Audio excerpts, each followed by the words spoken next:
વિજયભાઈને અમે મળ્યા છીએ.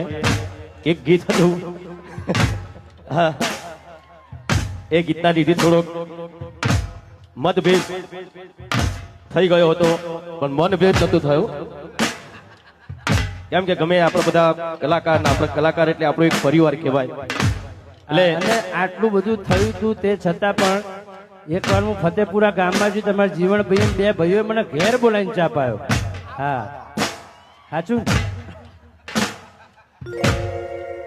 એટલે એ ગીત તમને બધાને ખબર જ હતી કયું ગીત હતું.